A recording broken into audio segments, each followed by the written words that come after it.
Hello दोस्तों, मैं आप लोग का फिर से इस एपेक्स एकेडमी में स्वागत करता हूं। I most welcome to all of you in this Apex academy. जैसे कि आप लोग जानते हैं कि मैं डेली ही करंट अफेयर्स का सेशन लाता हूं, जिसमें कवर करता हूं डेली करंट अफेयर्स हो, weekly current affairs, monthly current affairs, science, math और इम्पोर्टेंट सबमिट इंडेक्स रिपोर्ट्स। ये सारे एग्जाम के लिए बहुत ही रिलेवेंट होता है, चाहे एसएससी हो, बैंकिंग हो, रेलवे हो या स्टेट पीएससी हो या किसी भी तरह का कॉम्पिटिटिव एग्जाम हो। इन सारे एग्जाम के लिए बहुत ही रिलेवेंट टॉपिक है, so don't miss this topics. Okay, मैं आप लोग का शुक्रिया अदा करता हूँ कि आप मेरे वीडियो को पसंद करते हैं। एंड मैं ये भी रिक्वेस्ट करता हूँ कि आप मेरे चैनल को सब्सक्राइब करें, लाइक करें, कमेंट करें ज़रूर और शेयर भी करें, ताकि आपके दोस्तों तक भी इन सारे इंफॉर्मेटिव वीडियो ज़रूर से ज़रूर पहुँचे। विदाउट डिलेइंग मैं फिर से आज का सेशन स्टार्ट करता हूँ, ज़रूर देखिए। My first question is DRDO successfully flight tested the Agni prime, क्या नाम है, Agni prime, Agni P missile off the coast of Odisha on 20 दिसंबर। What is the primary features of this missile? कहते हैं DRDO ने, मतलब development research defence research and development organisation, माफ कीजिएगा मैंने गलत बोल दिया था, defence research and development organisation ने सक्सेसफुली अग्नि प्राइम को टेस्ट किया है। कहाँ से? उड़ीसा के कोस्ट से। तो आपको बताना है कि इसका प्राइमरी फीचर्स क्या है इस मिसाइल का। ओके, पहला कह रहा है it is a liquid fuelled intercontinental missile. ये एक लिक्विड फ्यूल्ड इंटरकंटिनेंटल मिसाइल है, या फिर it is a canisterised tactical surface to surface ballistic missile, या फिर it is a short range anti aircraft missile, या फिर it is a submarine launched cruise missile. तो इसका सही आंसर है B number. Okay, it is a canisterised tactical surface to surface missile. Ballistic missile है, मतलब सरफेस टू सरफेस है, ये भी याद रखना है। अच्छा, इसमें एक चीज बताया है कि ये क्या है, कैनिस्टराइज्ड। कैनिस्टराइज्ड वर्ड का मतलब क्या होता है? कैनिस्टराइज्ड वर्ड का मतलब होता है कि इस मिसाइल को स्टोर किया जाता है एक कैप्सूल में। किसमें किया जाता है? एक कैप्सूल में, जो कि अलाउ करते हैं क्विक लॉन्चिंग के लिए, मतलब जल्दी ही हम लॉन्च कर सकते हैं, चाहे रोड से हो या रेल प्लेटफॉर्म से हो या कहीं से भी। मतलब ये किस चीज को दिखाता है? इसके मोबिलिटी, मतलब घूमने फिरने इधर उधर हम ले जा सकते हैं, और रेडीनेस कि कितना तैयार है, इसको जल्दी हम कितने ही काम में ला सकते हैं, इस चीज को ये दिखाता है। अच्छा, DRDO का फुल फॉर्म मैंने बताया, डिफेंस रिसर्च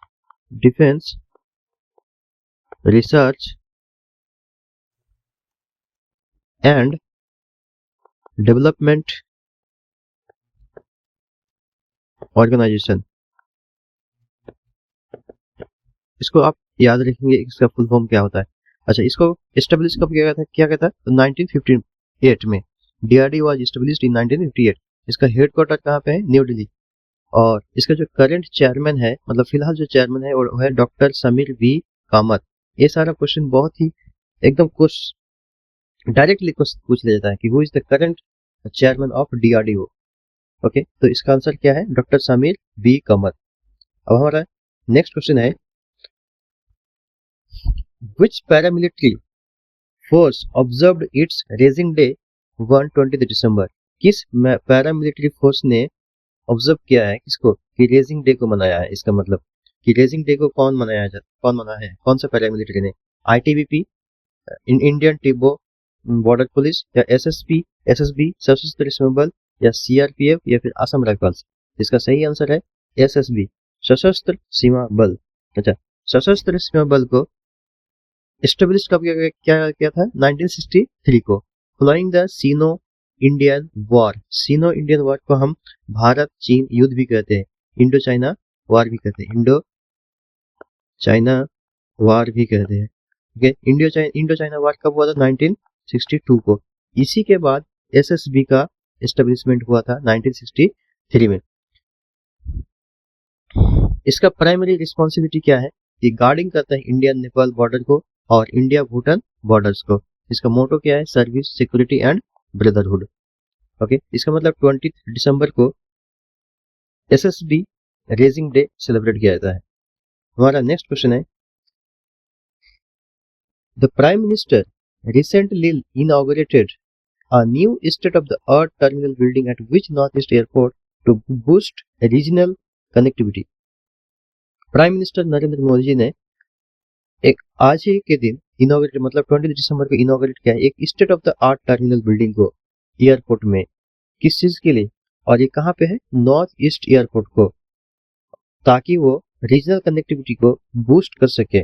ओके, तो ये नॉर्थ ईस्ट का एयरपोर्ट का नाम क्या है? महाराजा वीर विक्रम एयरपोर्ट, या फिर लोकप्रिय गोपीनाथ बरदोली इंटरनेशनल एयरपोर्ट गुवाहाटी, या पैकयोंग एयरपोर्ट, या फिर इम्फल एयरपोर्ट? तो इसका सही आंसर है क्या? लोकप्रिय गोपीनाथ बरदोली इंटरनेशनल एयरपोर्ट, या फिर गुवाहाटी एयरपोर्ट भी कहते हैं। यहाँ पे इसका एक टर्मिनल को इनॉग्रेट किया है, मतलब पूरे एयरपोर्ट नहीं, एक टर्मिनल की बात हो रही है। अच्छा, इसका बैकग्राउंड थोड़ा जान लेते हैं। गुवाहाटी को एक बहुत ही अच्छा नाम से जाना जाता है, gateway to north east India. एक अच्छे बहुत ही अच्छा सब्रिक्वेट है। सब्रिक्वेट मतलब होता है सब्रिक्वेट मतलब उपनाम।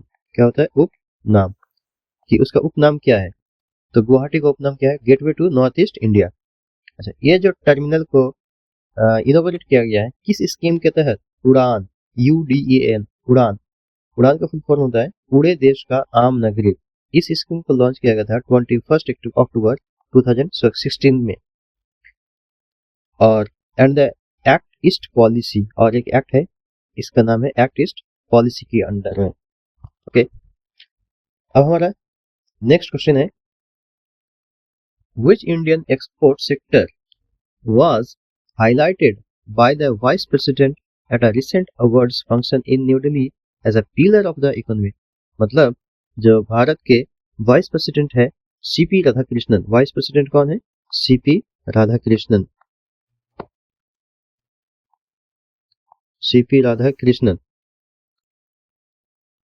उसी ने ये हाईलाइट किया है कि किस एक्सपोर्ट सेक्टर को पिलर ऑफ द इकोनॉमी कहा जाता है। तो इसका सही आंसर है क्या? Apparel and textiles, AEPC। इस सेक्टर को पिलर ऑफ द इकोनॉमी कहा है। कौन? वाइस प्रेसिडेंट ने। कुछ हम इसके बारे में थोड़ा जान लेते हैं। AEPC का फुल फॉर्म क्या होता है? The apparel export promotion council. इसको इनकॉर्पोरेटेड किया गया था 1978 को। और आपको पता होना चाहिए कि इंडिया एक one of the world's largest producer है इसका, कॉटन एंड जूट का, जो कि इस सेक्टर को बहुत ही एम्प्लॉयमेंट देता है। और ये एम्प्लॉयमेंट के लिए बहुत ही बेहतर भी है, अच्छा भी है। ओके, हमारा नेक्स्ट क्वेश्चन है, the Aravalli green wall project aims to combat land degradation across how many Indian states? ये आरावली जो ग्रीन वॉल प्रोजेक्ट है, ये आरावली ग्रीन वॉल प्रोजेक्ट है, इसका एम्स क्या है कि कितने इंडियन स्टेट को लैंड डिग्रेडेशन से हम उसको बचा सके या कम कर सके? 2468। इसका सही आंसर है, अच्छा, आरावली रेंज जो है, जहां जहां जिस जगह जगह से फैला हुआ रहेगा वहीं पे तो इस लैंड डिग्रेडेशन को कॉम्बैट कर सकता है। इसलिए आरावली रेंज 4 स्टेट्स में ही स्प्रेड है, इसलिए इसका आंसर भी क्या है? 4 है। और कौन है? हरियाणा, गुजरात, राजस्थान एंड दिल्ली। हालांकि दिल्ली हमारा स्टेट नहीं है, यूनियन टेरिटरी है। कुछ हम जान लेते हैं इसके बैकग्राउंड के बारे में। ये जो आरावली ग्रीन वॉल प्रोजेक्ट है, इसको इंस्पिरेशन मिला है किसके?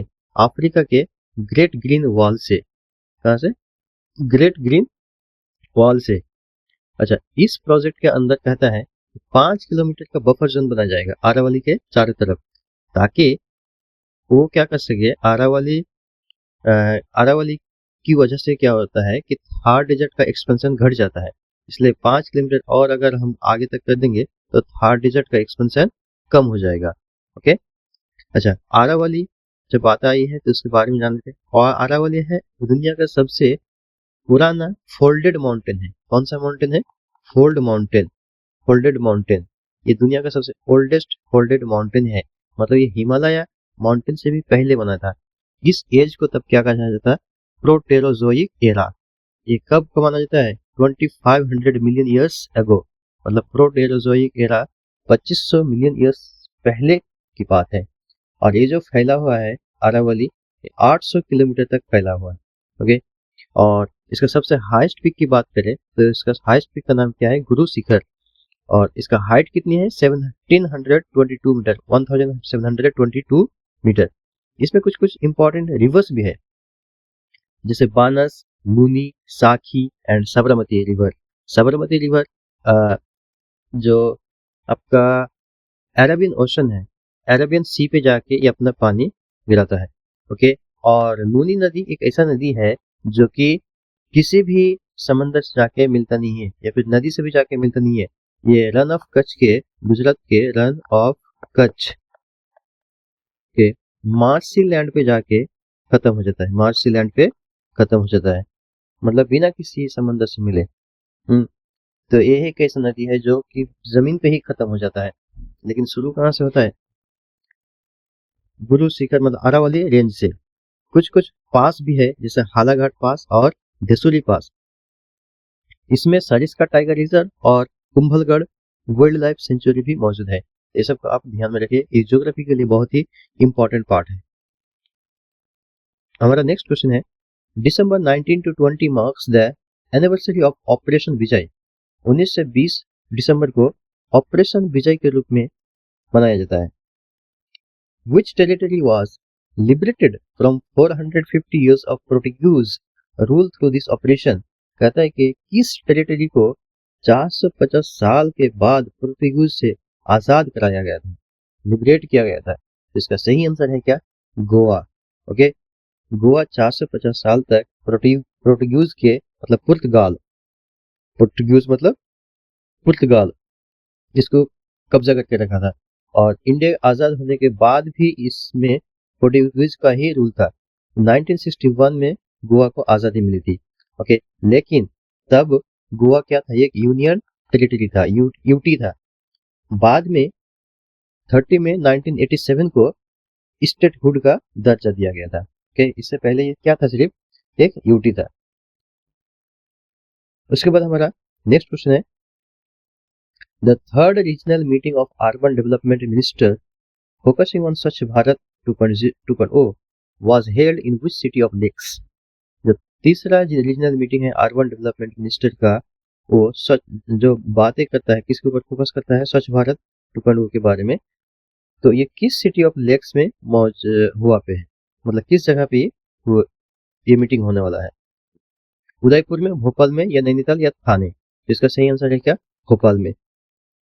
भोपाल को आपको पता होना चाहिए, भोपाल क्या है? एमपी का कैपिटल है। स्वच्छ भारत मिशन जो स्कीम चलता है ये ministry of housing and urban affairs के अंडर चलता है। ओके, हमारा फिर आज का नेक्स्ट क्वेश्चन है, according to the global food security index 2025 released on December 20, which country topped the list and what was India's trend? कहता है कि according global food security index के हिसाब से इंडिया का मतलब किस देश ने टॉप किया है और इसमें इंडिया का ट्रेंड क्या है? ओके, आपको मैं बता दूं कि ग्लोबल फूड सिक्योरिटी इंडेक्स को रिलीज करने वाला रिलीज कौन करता है? इकोनॉमिस्ट इम्पैक्ट करता है, इकोनॉमिस्ट इम्पैक्ट करता है।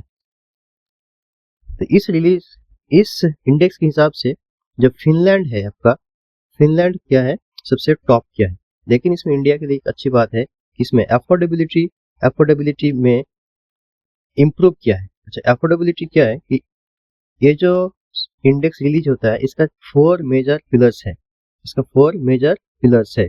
जैसे कौन कौन सा हुआ? अफोर्डेबिलिटी हुआ, यहाँ लिखे भी है मैंने, affordability, availability, quality and safety and sustainability and adaptation. तो इस अफोर्डेबिलिटी में इंडिया ने अच्छा इंप्रूव किया है। आई होप कि आगे और भी अच्छा करे। और मैंने बताया कि इस ग्लोबल फूड सिक्योरिटी इंडेक्स को रिलीज कौन करता है? Economist Impact. इंडिया का रैंक कितना आया है? 68 है out of 113 countries. I hope this is clear. My next question is, who was honoured with the major Dhyan Chand Khel Ratna award for the year 2025 as announced in the recent National Sports Awards ceremony? कहता है कि major Dhyan Chand Khel रत्न से किसे सम्मानित किया गया है, जो कि अनाउंस हुआ था नेशनल स्पोर्ट्स अवार्ड सेरेमनी में। ओके, किसी को? नीरज चोपड़ा को जो कि जेवलिन थ्रोअर है, और आर प्रगनंदा चेस है, अंतिम पंगल रेस्टलर है, और अमन सहरावत। तो इसका सही आंसर है कौन? अमन सहरावत। अमन सहरावत से रेस्टलिंग से बिलोंग करता है और मैं आपको बताता हूँ कि मेजर ध्यानचंद खेल रत्न है, इसका पहले ये नाम नहीं था। पहले जो नाम था ये था राजीव गांधी खेल रत्न। इस नाम को बदल के चेंज करके मेजर ध्यानचंद खेल रत्न कर दिया है 2021 से। अब इस प्राइज को इस नाम से जाना जाता है। हमारा नेक्स्ट क्वेश्चन है, the ministry of environment recently announced a new elephant reserve in which state as discussed in the news on 20 दिसंबर। तथा मिनिस्ट्री ऑफ एनवायरनमेंट ने हाल ही में अनाउंस किया है कि एक नया एलिफेंट रिजर्व बनाया जाएगा। किस स्टेट में? छत्तीसगढ़, तमिलनाडु, अरुणाचल प्रदेश या उड़ीसा? इसका सही आंसर है आपका तमिलनाडु में। ओके, तमिलनाडु के अगस्त मलय में। प्रोजेक्ट एलिफेंट को कब लॉन्च किया गया था? इसको लॉन्च किया गया था 1992 को। ओके, अच्छा, इससे पहले मैंने आपको बताया था कि प्रोजेक्ट टाइगर के बारे में। Project tiger was launched in 1973 और प्रोजेक्ट चीता इट वाज लॉन्च्ड इन 1952 में। अच्छा, इस 1952 को चीता को एक्सटिंक्ट भी बता दिया गया था कि अब खत्म होने वाला है, और इसलिए एमपी में गुनो नेशनल पार्क और आपका बिरंगना द्रव्यवती टाइगर रिजर्व, ये सारे में चीता के लिए हैबिटेशन बनाया जा रहा है। ये सबको आप याद रखेंगे, ध्यान में रखेंगे। और हमारा आप लोग के लिए मैं एक क्वेश्चन छोड़ के जा रहा हूँ, 2 क्वेश्चन छोड़ के जा रहा हूँ। इसका आंसर आप लोग जरूर कमेंट बॉक्स में दीजिएगा। ओके, वो क्वेश्चन है कि which Indian city is home to the information fusion centre Indian ocean region IFC-IOR which monitors maritime security. कौन मैरीटाइम सिक्योरिटी को मॉनिटर करता है? मुंबई, कोच्चि, गुरुग्राम या विशाखापट्टनम? ओके, उसके बाद हमारा सेकंड क्वेश्चन है, when is the national mathematics day celebrated every year. कि नेशनल मैथमेटिक्स डे कब मनाया जाता है, किस दिन को मनाया जाता है हर साल? ओके, आई होप कि आप इन दोनों क्वेश्चन का आंसर कमेंट बॉक्स में जरूर देंगे। I wait for your answer. Thank you for watching.